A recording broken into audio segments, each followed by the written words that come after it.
विद्यार्थ्यांनो, वीरांना सलाम. या पाठामध्ये अनुराधा प्रभुदेसाई यांनी कारगिल युद्धामध्ये जे काही भारतीय सैनिक भारत सैनिकांना जे वीरमरण आलेले आहेत, शौर्य प्राप्त झालेलं आहे, तर ती पर्यटनाला गेले असताना लेह लडाख त्या ठिकाणी लेखकांना पर्यटनाचा एक छंद होता आणि त्या ठिकाणी गेल्यानंतर कारगिल युद्धाची शौर्यगाथा ऐकून एक सैनिकाबद्दलची ते आपुलकीची प्रेमाची सहानुभूतीची विराजीची भावना आहे, ती भावना तिने काय केली या पाठामधून व्यक्त केलेली आहे. म्हणून सीमेवरती सैनिक रक्षण करतात, म्हणूनच आपण आपल्या घरामध्ये कसे असतो, सुरक्षित असतो. म्हणून आपणही त्या सैनिकाबद्दल आपल्या मनामध्ये सुद्धा काय पाहिजे, एक आदराची सहानुभूतीची प्रेमाची सुद्धा भावना पाहिजे. सीमेवर त्यांनी काय करतात, आपल्याला काय करतात, ते त्यांचं काम आहे, ते आपलं काम आहे का असं म्हणून आपण आपली जिम्मेदारी झटकून चालत नाही, तर आपण सुद्धा आपलं कर्तव्य म्हणून केलं पाहिजे. तर एकंदर बघूयात पुढं अनुराधा प्रभुदेसाई पुढे काय म्हणतात.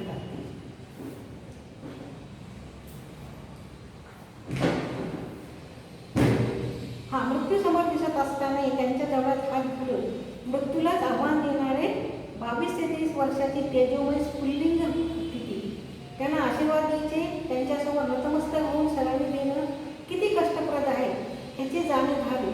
थरथरत्या हातांनी डबलबड्या डोळ्यांनी त्या स्मारकाला सलाम केलं. ही एकंदर कारगिलच्या युद्धावरचं वर्णन त्यांचा लढाचा ड्रायव्हर सांगत असताना एक लेखिकांना आणि त्यांच्या इतर सहकाऱ्यांना सुद्धा काय झालेलं आहे की अंगावरती काटा आलेला आहे. खरंच किती मोठा पराक्रम हे सैनिक करतात याची आपल्याला जाणीव सुद्धा नसते आणि ते ऐकत असताना मात्र काय त्यांच्या अंगावरती शहारे आलेले आहेत. अगदी काय आहे की 16,000 फुटावरती ज्या की बर्फाच्या शिखरांच्या रांगा होत्या त्या युद्ध करत तसंच काय आहे की त्यांनी सर केलेलं आहे. म्हणजे किती प्रतिकूल परिस्थितीमध्ये हे सैनिक काय करत असतात, युद्ध करत असतात. त्या प्रतिकूल परिस्थितीचा सुद्धा इथं वर्णन काय केलेलं आहे, लेखिकेने केलेलं आहे. जे सैनिकांना कुठलीच अनुकूल बाब नसते, सगळ्या प्रतिकूल परिस्थितीवर मात करत ते काय करतात, जीवाची बाजी लावतात, जीवाची पर्वा न करता काय करत असतात, आपलं कर्तव्य बजावत असतात. म्हणून काय आहे की समोरून आक्रमण करायला लागलेले आहे आणि ह्या पर्वतांच्या बर्फाच्छादित रांगा 16,000 किलोमीटर उंचीच्या तसंच सर करत करत युद्ध करत करत गेलेले आहे की समोर आता कधी शत्रूची गोळी येऊन आपल्याला लागेल, आपला मृत्यू निश्चित आहे असं ठरलेलं मृत्यू समोर दिसत असताना सुद्धा ह्या सैनिकांनी कुठलीही मनामध्ये भीती न बाळगता आपला पराक्रम करायचा काही सोडलेला नाही. म्हणजे मृत्यू समोर दिसत असताना सुद्धा काय केले आहे की त्यांनी मृत्यूच्या जबड्यामध्ये हात घालून काय केलेलं आहे, आपला पराक्रम सिद्ध केलेला आहे. म्हणून तेजोमय स्फुल्लिंग म्हटले. स्फुल्लिंग म्हणजे काय सांगितलं होतं की ठिणगी, कशाची ठिणगी, एक प्रकाशाची विजयाची ठिणगी त्यांना काय दिसलेली आहे, आपल्या पराक्रमामध्ये दिसलेली आहे. म्हणून त्यांचं जे काही स्मारक आलेलं आहे त्या स्मारकाला लेखिकांनी आणि त्यांच्या इतर सहकार्याने काय केलेलं आहे, सलामी दिलेली आहे. आणि सलामी देऊन एक प्रकारचं आपलं कर्तव्यच म्हणा त्या सैनिकाप्रती वीरमरण प्राप्त झालेल्या त्या सैनिकाप्रती काय केले, कर्तव्य बजावलेलं आहे. तेवढ्यात एक तरुण लष्करी अधिकारी तिथे आले. त्यांनी आम्हाला कारगिल युद्धाची फिल्म बघायला तेथील दृक श्राव्य दालनात नेलं. तो सगळा थरार म्हणजे दुर्दम्य आशावाद, असामान्य कर्तृत्व, प्रखर राष्ट्रनिष्ठा आणि अदम्य साहस ह्या शब्दांना मूर्तपणे साध्य करणारा कर्तृत्व. आता लेखिका वगैरे सगळे ते पर्यटन स्थळ तिथे पाहत असताना आता तर त्या ठिकाणी काय झाले, एक तरुण लष्करी अधिकारी तिथे आलेले आहेत आणि त्यांनी ह्या लोकांना कारगिल युद्धाची दृकश्राव्य साधनाद्वारे चित्रफित पाहण्यासाठी काय केले, त्यांना आमंत्रित केलेलं म्हणजे सांगितलेलं आहे. बघा तुम्ही दृकश्राव्य साधन म्हणजे काय की ते युद्ध झालेल्या कारगिलचं प्रत्यक्ष चित्रण डोळ्यांनी पण पाहता येईल ना आपल्याला, पण ऐकण्यात नुसतं भारत वेगळा, नुसतं पाहण्यात वेगळा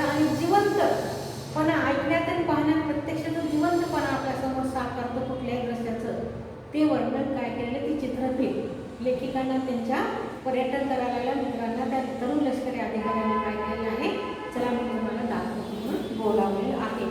आणि तो सगळा युद्धाचा थरार पाहत असताना किती दुर्दम्य आशावाद दाखवलेला आहे. दुर्दम्य म्हणजे काय आहे की आपला मृत्यू समोर दिसत असताना सुद्धा आणि सैनिक मोजके असताना सुद्धा त्या तेवढ्या कमी शक्तीमध्ये सुद्धा आपलं शौर्य पराक्रम त्यांनी काय केलेलं आहे, भारतीय सैनिकांनी दाखवलेलं आहे. की जिथं आपला आशावाद सुद्धा काय केलं, संपलेला आहे, की आपली हार निश्चित आहे, आपला मृत्यू समोर दिसत आहे असं वाटत असताना सुद्धा काय झालेलं आहे की त्यांनी खचून न जाता, डगमगून न जाता आपला जो पराक्रम आहे, आपलं जे कर्तव्य आहे, आपलं जे देशप्रेम आहे, आपली जी राष्ट्रभक्ती आहे, हे प्रत्येक सैनिकाने तशी जिवंत ठेवलेली आहे. आणि त्याच आशेवरती तेवढ्याच जोमाने काय केलेलं आहे, हे कारगिल युद्ध त्यांनी काय केलेलं आहे. आणि आपल्या विजयाची पताका तिथे काय केले, फडकवलेली आहे. हे सगळं दृश्य रूपाने जेव्हा लेखिका आणि सगळे पाहत होते त्यावेळेस मात्र थरावून नुसतं बघत असताना त्यांच्या अंगाचा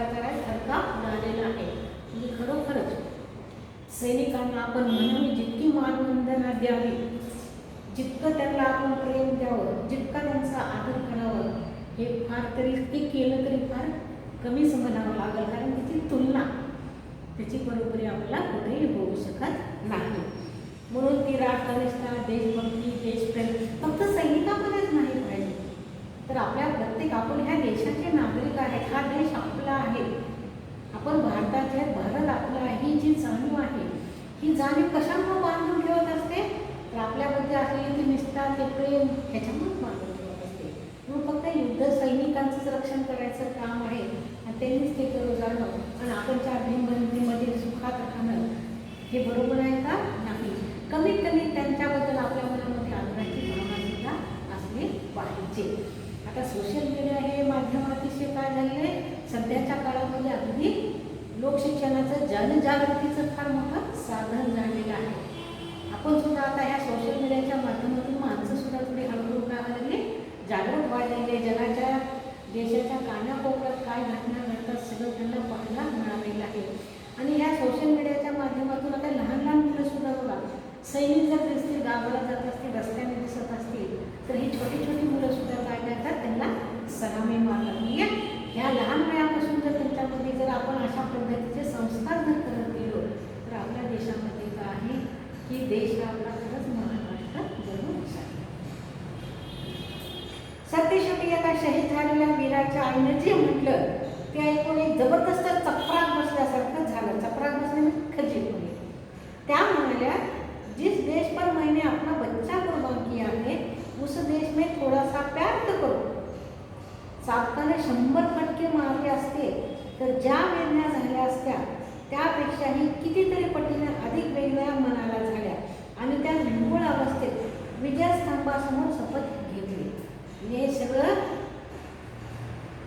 कारगिलच्या युद्धाचा चित्रफितीद्वारे थरार बघत असताना त्या ठिकाणी त्या दालनामध्ये काय, एक युद्धामध्ये वीरमरण प्राप्त झालेल्या सैनिकाची काय झालेली आई पण तिथं आलेली आहे. आणि ह्या सगळ्यांना, पर्यटकांना, आलेल्या लोकांना आणि ते कारगिल युद्धाचं चित्रफित बघत असताना ती जी ह्या युद्धामध्ये वीरमरण प्राप्त झालेल्या सैनिकाची जी ती वीर माता होती, त्या वीर मातेनं ह्या सगळ्या लोकांना काय केलेलं आहे, एक उपदेश म्हणा किंवा तिने एक वाक्य म्हटलेलं आहे. आणि ते वाक्य म्हणजे ह्या लोकांना, लेखिकेला म्हणा, त्यांच्यासोबत आलेल्या सगळ्या पर्यटक लोकांना काय झालेलं आहे, थोडंसं गाजीर वाढल्यासारखं, खजील झाल्यासारखं वाटलेलं असं एक जबरदस्त विधान त्यांनी केलेलं आहे. विधान कोणतं आहे? फार महत्त्वाचं विधान आहे बघा ते. जिस देश पर मैंने अपना बच्चा कुर्बान किया है उस देश से थोडा प्यार तो करो. चाबकाने 100 फटके मारल्याचं काम झालं. म्हणजे त्या वीर मातेने सांगितलं, तुम्ही हे लांबूनच नुसतं दृश्य बघायला लागलेलं आहे आणि बघूनच तुम्हाला काय झालेलं आहे, तुमच्या अंगाचा थरकाप उडालेला आहे. आणि मी माझा मुलगा, अगदी पोटसा गोळा माझा मुलगा, ह्या देशासाठी मी या युद्धामध्ये काय दिलेलं आहे, त्याची कुर्बानी दिलेली आहे. देश सेवेसाठी त्याला मी काय केलं आहे, वाहून टाकलेलं आहे, त्याला वीरमरण झालेलं आहे. कमीत कमी तुम्ही लोक ह्या देशाबद्दल तुमच्या मनामध्ये थोडंसं प्रेम तरी जागृत करा. मी माझा मुलगा देशासाठी दिलेला आहे, त्याच देशासाठी तुम्हाला, देशाबद्दल तुम्हाला अभिमान पाहिजे, प्रेम पाहिजे. ते प्रेम तर तुम्ही कमीत कमी ती प्रेम तरी बाळगा असं त्या वीर मातेनं विधान केल्याबरोबर सगळ्यांना काय चपरा बसल्यासारखी आयुष्यामध्ये चपरा बसल्यासारखी त्यांना काय झालेलं आहे, जाणीव झालेली आहे. म्हणजे कधी झालेले की बघा वीर माता असून सुद्धा ती किती धाडसाने शौर्याने आपला मुलगा गेला तर त्याचं दुःख खंत न बाळगता तर त्या देशाबद्दल त्या आपल्या मुलाबद्दल ती काय करे गर्वाने अभिमानाने काय करत आहे, सांगत आहे लोकांना. तर तुम्ही सुद्धा देशाबद्दल काय म्हणा प्रेम बाळगा. देश आपला आहे, माझा देश आहे, मी देशाच्या आहे ही भावना तुमच्या मनामध्ये असली पाहिजे आणि या देशाबद्दल काहीतरी करणं माझंही कर्तव्य आहे हे प्रत्येकाने आपल्या मनामध्ये बाळगलं पाहिजे. त्या वीर मातेचं ते विधान ऐकून लेखिका म्हणतात की 100 चाबकाचे फटकारे मारल्यावर जो त्रास होईल. आता चाबकाचे फटकारे म्हणजे काय आहे, आपल्याला थोडं जरी कुणी मारलं तरी करतो आपण आणि 100 चाबकाचे फटके मारल्यावर किती वेदना किती त्रास होतील. तर त्या त्रासापेक्षा सुद्धा त्या वीर मातेनं केलेलं जे काही विधान आहे त्या विधानाने आम्हाला काय केले की 100 फटक्याच्या वरचा त्रास वेदना यातना काय केलं आमच्या मनाला झालेलं. तर वास्तविकता हे खरं करत आहे की आपली आई आपला मुलगा आपला सुपुत्र ह्या देशासाठी वाहून टाकलेला आहे. त्या देशामध्ये आपण काय करतो असे युद्धासाठी दृश्य काय करतो, लांबून बघतो. लांबून बघणं नुसतं वा वा वा वा काय पराक्रम केलेला आहे, काय वीर म्हणून झालेलं असं नुसतं लांबून शाब्दिक कोरडं आपण बोलणं हे आपलं खरं तर आहे चुकीचं आहे. आपल्याला त्या वीरांबद्दल त्या सैनिकांबद्दल देशाबद्दल आपल्याला गर्व अभिमान असला वाटते. शिस्त, निष्ठा, समर्पण आणि त्याग ह्या माझ्या मध्यमवर्गीय शब्दकोशात सकसपणे वापरल्या जाणाऱ्या शब्दांना यथोचित न्याय येईल. केवळ शब्द नाही तर तशी वृत्ती बनलेल्या सैन्य दलातील त्या वीरांची भाट बोल त्यांची कौनं गाई निदान पुढील 5 वर्ष नागरिकांना सोबत घेऊन ह्या भूमीवर येऊन सर्व वीरांना सलामी देईल. पन्नादाईप्रमाणे सर्वसमावेशक मातृत्व अंगीकारेल आणि त्यांच्या त्यागाला पात्र बनवण्याचा प्रयत्न करेल. लेखक टाकतात की शिस्त, निष्ठा, त्याग, समर्पण ह्या सगळ्या सैनिकांमध्ये नाही आपल्यामध्ये सुद्धा असणं आहे गरजेचं आहे.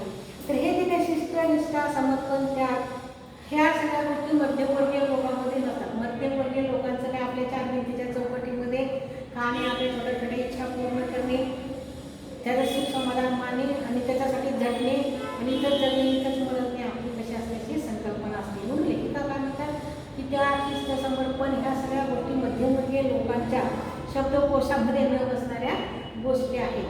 पण जे त्या वीर मातेने जे म्हटलेलं विधान आहे ते मात्र लेखिकांच्या मनोमन झालेले चक्रात बसण्यासाठी त्यांना लागलेलं आहे आणि त्याची जाणीव त्यांना सुद्धा झालेली आहे. त्यांनी असं मनामन विचार केला की खरोखरच आपलं फार चुकत आहे. म्हणून त्यांनी त्या ठिकाणीच काय केलेली लेखिकेने की शपथ घेतलेली आहे की इथून आतापर्यंत मला कळालं नाही पण इथून तरी मी पुढील 5 वर्ष काय करेन की जिथं जिथे हे वीर सैनिक असे युद्धामध्ये वीर गतीला प्राप्त होतात, आपलं वीर शौर्य दाखवतात, पराक्रम करतात, त्या ठिकाणी मी पुढील 5 वर्ष तरी मी काय करेन जाईन आणि त्या ठिकाणी जाऊन त्या सैनिकांना सदिच्छा भेट देईन. त्यांची कौनं म्हणजे काय स्तुती करणं, त्याची कौनं गाय म्हणजे काय त्याची तिथे जाऊन त्यांची स्तुती करेल, वाहवा करेल.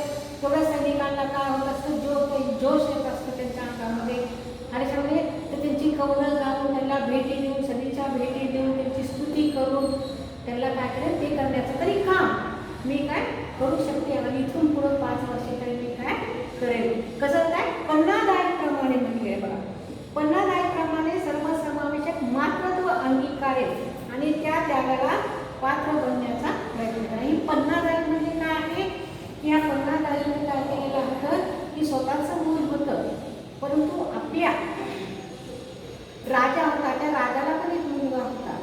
पण काही काळानंतर तो राजा जातो आणि त्याचं छोटंसं मूल असतं. त्या मुलाला सुद्धा ह्या गाईनं काय केलं असतं की आपल्या स्वतःच्या पोटच्या मुलाप्रमाणे आपलं स्वतःचं दूध पाजून त्याचं पालन पोषण केलेलं असतं. म्हणून तिला पन्नादाई असं म्हटलेलं आहे. म्हणून लेखिकेने काय म्हटले पन्नादाईप्रमाणे सर्व समावेशक मातृत्व अंगीकारेल आणि त्यागाला पात्र बनण्याचा कुणाच्या त्यागाला सैनिकांच्या त्यागाला पात्र बनण्याचा प्रयत्न करेल. म्हणजे ज्या ज्या ठिकाणी इथून पुढे 5 वर्ष तरी मी केलेले आहेत त्या ठिकाणी जाऊन त्यांना भेटेल, त्यांच्या सदिच्छा भेटेल, त्यांची स्तुती करेल, त्यांचे कौल गाईल, त्यांचं मातृत्व पन्नादाईप्रमाणे मी त्यांचं मातृत्व स्वीकारेल, त्यांचं त्यागाचा सुद्धा मी काय करेल, कौतुक करेल, इथून तरी मी करेल अशी शपथ त्या ठिकाणी लेखिकेने घेतलेली आहे. असंही आपल्याला काही करता आलं, लेखिकेचा जर आदर्श समोर ठेवून आपल्यालाही काही करता आलं किंवा इथून जरी आपण करायला सुरुवात केलं, हेही नसेल थोडक्या म्हटल्यासारखं होऊ शकतं. म्हणून आपणही इथून आता काय करू शकतो, अशा पद्धतीने दुसऱ्यांचे जे असे मोठे लोकांचे असे कार्य असतात ते सर्वसामान्य लोकांना कसे असतात, प्रेरणादायक असतात. आणि त्यांच्यापासून काही प्रेरणा घेऊन आपणही काय करायचं असते, आपलं कर्तव्य करायचं असते, आपलं कर्तव्य करून ते सिद्ध करून दाखवण्याच्या अशा संधी आपल्याला उपलब्ध होत असतात. म्हणून तुम्ही बघा, तुम्हालाही जीवनामध्ये काही करता येईल का, काही आदर्श कोणासमोर ठेवून लेखिका म्हणा किंवा कारगिल युद्ध म्हणा किंवा उडीसारखे युद्ध म्हणा, तुम्ही सिनेमामध्ये सुद्धा पाहता अशा पद्धतीने लोकांनी कितीतरी सिनेमा येऊन गेलेले आहेत. असं आपल्याला कुणाचं जरी प्रेरणा घेऊन काही करता आलं तर आपण केलं तर देशाबद्दल आपल्याबद्दल असलेला तो प्रेमाची भावना, सैनिकाबद्दल असलेली आपल्या मनामध्ये आत्मीयतेची भावना आपल्याला काय करता येईल, सिद्ध करण्याची ती संधी होईल. आणि आपण ते केलं तर खरोखरच काहीतरी देशासाठी आपण उपयोगी पडलं, काहीतरी करता आलं, त्याचं आपल्याला काही आत्मिक समाधान लाभेल. म्हणून तुम्ही अशा पद्धतीने आता काय करा, तुमच्या जाणीवा जागृत ठेवायला शिका. भावनिक कल्लोळ शमला आणि भानावर आल्यावर एक अस्वस्थतेची लहर स्पर्शून गेली. भावना वेगात शपथ तर घेतली, पण जवळ काय सार आपल्याला विचारांती मी खंबीर केलं, विचारांती मन खंबीर केलं. काही क्षणातच मनाचा निश्चय झाला आणि मग प्रतिज्ञा पूर्ततेच्या दृष्टीने आमची वाटचाल सुरू झाली. आता ते सगळं दृश्य पाहून त्या वीर मातेचं विधान ऐकून थोडंसं लेखिकाला सुद्धा काय भावना विवाद झालेला होता. आणि भावना विवाद झाल्यामुळं एक आपणही काहीतरी केलं पाहिजे. फक्त सैनिकाचंच नाही, सामान्य माणसाचंही कर्तव्य आहे आणि आपणही काहीतरी करायला पाहिजे. म्हणून त्यांनी तिथं उभारल्या ठिकाणी भावना वेगामध्ये काय केले आहे, तशी शपथ घेतली की पुढे 5 वर्ष मी प्रत्येक सैनिकाने अशा ज्या ठिकाणी पराक्रम शौर्य केला असेल तिथे जाईल, प्रत्यक्षात त्यांनी आले त्यांची कौल गाईल, स्तुती करेल असं म्हटलेलं आहे. त्यांचा पन्नादाईप्रमाणे मातृत्व पण स्वीकारेल असं त्यांनी काय शपथ घेतलेली आहे. आणि थोड्या वेळाने ते सगळं कारगिल युद्धाचं दृश्य वगैरे बघून झाल्यावर सगळं झाल्यावर पुन्हा ज्या त्या भानावर आल्या, त्या भावनिक प्रसंगातून जेव्हा त्या मूळ पदावर आल्या तेव्हा त्यांना मनात असं वाटायला लागलं. आणि आपण भावनेभरात तर आपण काय केलेलं आहे, शपथ तर घेते. कधी कधी कसं असतं बघा, भावनेच्या वेगामध्ये आपण बोलतोय करतोय आणि प्रत्यक्षामध्ये ते बोललेलं केलेलं जेव्हा प्रत्यक्षात आपण करायला जातो तेव्हा मात्र आपल्याला फार जड जातं. पण कधीही भावनेपेक्षा कर्तव्य श्रेष्ठ असतं. म्हणून भावना वेगळी, कर्तव्य वेगळं. मला समजे भावनेच्या ठिकाणी भावना श्रेष्ठ आहे, कर्तव्याच्या ठिकाणी कर्तव्य श्रेष्ठ आहे. आणि भावना आणि कर्तव्य ह्या दोघांची सांगड घालत असताना कर्तव्य हे कसं मानलं गेलेलं आहे, श्रेष्ठ मानलं गेलेलं आहे. म्हणून तुम्ही कर्तव्याला काय करा, महत्त्व द्या. लेखिकेने भावनेच्या भरामध्ये तर घेतली, शपथ घेतली, पण त्यांना असं वाटायला नाही अरे आपण तर बोलून गेलो, आता पुढील 5 वर्ष म्हटलंय आपण, आपल्याला हे जमेल का. आता लेह लढाक, आता सैनिक म्हणा, युद्ध म्हणा, सीमेवरती असतात, कुठं असतात, त्याच्यामध्ये सगळीकडे प्रतिकूल परिस्थिती असते, पण सैनिक आपली ड्युटी काय करत असतात, देश सेवेची त्यागाची वृत्तीने काय करतात, व्यवस्थित आपल्या कर्तव्य बजावत असतात. पण आपल्याला त्या ठिकाणी प्रत्येक वर्षी जाऊन करणं होईल का असं मनामध्ये थोडासा त्यांच्या काय झालेलं आहे, विचार आलेला आहे. आणि पुन्हा दुसऱ्या क्षणी नाही, आपण शपथ घेतली ना, काही केलं तरी आपण ते काय करायचं, काम पूर्ण करायचं. सैनिक आपल्यासाठी एवढं करतात, आपण त्यांच्यासाठी एवढं करू शकत नाही का, अशी त्यांच्या मनाला जाणीव झाली. नाही, आपण घेतलेली शपथ काय करायची, पूर्ण करायची, असं त्यांनी काय केलं, निश्चय बांधलेला आहे. ऑगस्ट महिन्यात श्रावण असतो आणि श्रावण म्हणजे राखी पौर्णिमा, सगळ्यांचा आवडता सण. त्या राखीच्या एका धाग्यानं बहीण भावाचं नातं कायम घट्ट राहतं. बहिणीच्या भावावरील निरपेक्ष प्रेमाची आणि भावावरील तिच्या रक्षणाच्या जबाबदारीची ही भावनिक वीर. मग आपल्या रक्षणकर्त्याला प्रत्यक्ष भेटून राखी बांधली, आशीर्वाद दिले तर आपली कृतज्ञता व्यक्त होईल आणि राखीचा सन्मान होईल. आमचं एकमत झालं आणि रक्षाबंधनाचा मुहूर्त साधून लोकांना घेऊन कारगिलला जायचं हे निश्चित ठरलं. 24 जण आमच्याबरोबर यायला तयार झाले आणि सुरू झालं मिशन लढा. बघा, आधी तर वाटलं की आपल्याला हे शपथ तर घेतली भावनेच्या मनात, पण आपल्याला पूर्ण करता येईल का नाही. पण दुसऱ्या क्षणी त्यांनी सांगितलं नाही, आपण शपथ घेतली ना की आता आपण पूर्ण करायची. मग पूर्ण करायची तर कधीच आपण शोधायचा, कधीपासून आपण हे कामाला लागायचं. तर त्यांनी श्रावण महिना निवडलेला आहे. आता श्रावण महिना का निवडला असेल, तर श्रावण महिन्यामध्ये काय असतं की सगळे सणवार जास्त श्रावण महिन्यामध्ये असतात. आणि हिंदू धर्मामध्ये श्रावण महिना म्हणजे अतिशय पवित्र महिना मानलेला आहे. अशाने व्रत वैकल्य उपवास धार्मिक सणवार सगळे जास्त त्या महिन्यामध्ये असतात. म्हणून त्यांनी मुहूर्त हा श्रावण महिन्याचा साजलेला आहे. आणि श्रावण महिन्यामध्ये सुरुवातीला आलाच काय, राखी पौर्णिमेचा सण आलेला. आता राखी पौर्णिमेचा सण हा आपल्यासाठी अतिशय कसा असतो, आनंदाचा कौतुकाचा असतो. की राखी पौर्णिमेच्या दिवशी बहीण भावाला काय करत असते, राखी बांधत असते. आणि राखी बांधून त्या राखीच्या बंधनामध्ये भावाला जखडून ठेवत असते.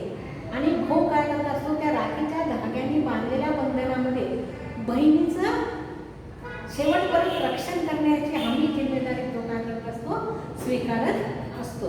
हा असा मोठा जिव्हाळ्याचा आत्मीयतेचा आहे सण असतो. म्हणून लेखिकेने काय केलंय, हा श्रावण महिना आणि पहिलाच काय केलंय, राखी पौर्णिमेचा सण निवडलेला आहे.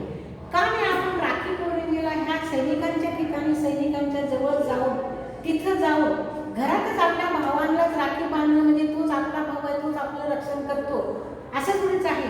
ह्या सीमेवरती आपल्या देशाचं आपलं सर्वांचं रक्षण करणारा तो सुद्धा कोण आहे, आपला प्रत्यक्ष नाही जरी जन्माने नसला तरी तो सुद्धा आपला काय प्रत्यक्ष एक प्रकारे भाऊच आहे आपला. म्हणून आपण राखी पौर्णिमेला ह्या सैनिकांमध्ये जाऊ, त्या ठिकाणी जाऊ, त्यांच्याशी राखी पौर्णिमा साजरा करून त्यांच्याबरोबर राखी बांधून असं बहीण भावाचं जिव्हाळ्याचं आपण जर बंधन बांधलं तर त्यांना किती आपल्याला आनंद. कारण ते आपल्या कुटुंबापासून कोसो मील दूर अंतरावरती असतात. की त्यांचं कुटुंब हे अतिशय कसं असतं, लांब असतात. महिने न महिने त्यांना आपल्या कुटुंबातील लोकांशी काय करता येत नाही, भेटता येत नाही, संपर्क सुद्धा साधता येत नाही. मग आपण अशा ह्या सणाच्या दिवशी जाऊन त्यांच्यासोबत राहिलं तर त्यांना पण एक प्रकारे काय होईल, आपल्याला आनंद देता येईल. आणि राखी पौर्णिमे साजरी करून एक बहिणीचं बहीण भावाच्या नात्यामध्ये त्यांना आपल्याला काय करते, गुंतवून ठेवता येईल. त्यांना पण एक प्रकारचं प्रेम मिळेल. कुटुंब जवळ जरी नसलं तर कुटुंबासारखे सदस्य आपल्यासमोर येऊन आपल्यासमोर राखी पौर्णिमेसारखा सण साजरा केलेला आहे. म्हणजे काय होतं त्याला, की अरे ह्या देशामधले लोक सुद्धा कसे आहेत, आपल्यासोबत आहेत. आपल्या कुटुंबाप्रमाणेच ते सुद्धा आपल्यावरती काय करतात, भरभरून प्रेम करतात. अशी एक प्रकारची जाणीव त्यांच्या मनामध्ये निर्माण होईल. आणि प्रत्यक्ष कुटुंबापासून किती दूर राहिले तरी त्याचं दुःख म्हणा त्यांना जास्त वाटणार नाही. हे सर्व देशच माझं कुटुंब आहे अशी एक प्रकारची जाणीव किंवा आत्मविश्वास त्यांच्यामध्ये निर्माण करता येईल. म्हणून लेखिका आणि त्यांनी हा राखी पौर्णिमेचा दिवस निवडलेला आहे. आणि त्यांच्यासोबत यायला त्यांच्या सहकार्यामध्ये असे 24 जण तयार झालेले आहेत. आणि सर्वांनी मिळून सुरुवातीला मिशन कुठलं, की सुरुवातीचं ठिकाण कुठलं निवडलेलं आहे, मिशन कारगिलमध्ये लडाखला त्यांनी गेलेले आहेत. आणि लडाखला जाऊन त्या ठिकाणी सैनिकांमध्ये काय केले, राखी पौर्णिमेचा सण साजरा करायचा ठरवलेलं आहे. तुम्ही पण बघा, तुम्हालाही असं काही करता आलं, ठीक आहे, सैनिकापर्यंत नाही जाता आलं तर आपल्या गावामध्ये सुद्धा असे काही व्यक्ती असतात, काही निराधार असतात. अशा लोकांना पण आपल्याला एक प्रकारे काही आधार देता येईल, आपल्याला जसं जसं यथाशक्ती मदत करता आली तर आपण ती करावी. ते सुद्धा एक प्रकारे काय आहे, फार मोठं कर्तव्य आहे.